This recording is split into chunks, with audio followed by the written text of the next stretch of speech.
Let's go to the end of the 13th century. In what is now modern-day Turkey, a leader named Osman establishes a very small beylik.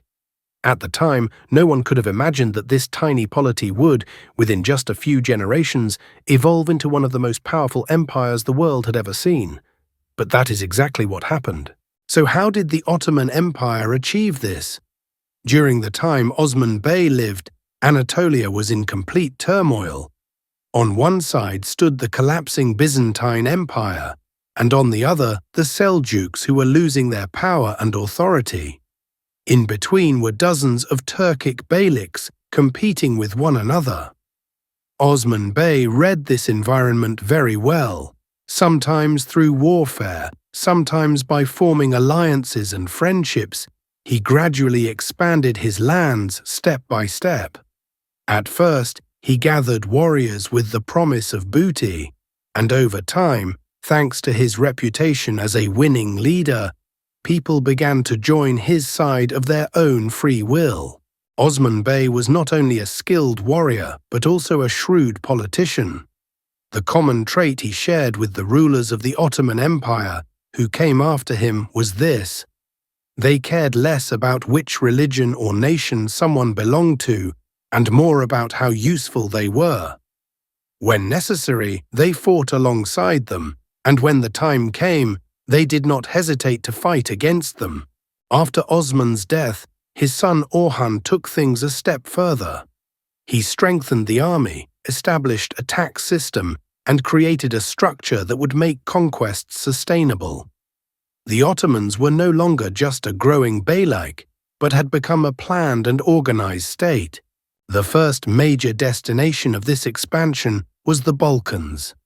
The Ottoman army was not composed solely of Turkic warriors. Byzantines and Christian peoples of Balkan origin were also part of this structure. Children taken from Balkan villages were converted to Islam and subjected to rigorous training, becoming elite soldiers known as janissaries. What is striking is that these children could, over time, rise to the highest levels of the state. The Ottomans followed a strict but pragmatic approach in the regions they conquered. Local rulers, if they chose, could convert to Islam and take positions within the state administration. Non-Muslims, on the other hand, were allowed to practice their religion as long as they paid a tax known as jizya. But they were not permitted to serve in the army.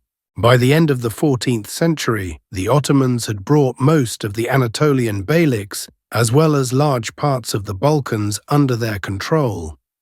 Just as everything seemed to be going well, Timur arrived from the east. He captured Bayezid I, and this event triggered a 10-year civil war that nearly wiped the Ottoman state from history.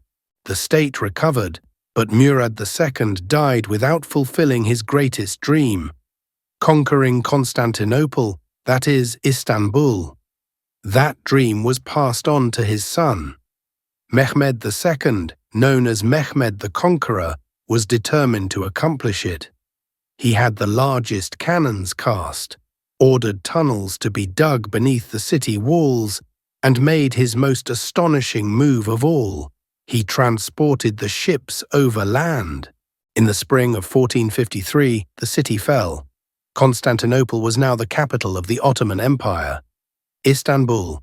At that time, the city was far from its former glory, but the Ottomans rebuilt and revitalized it.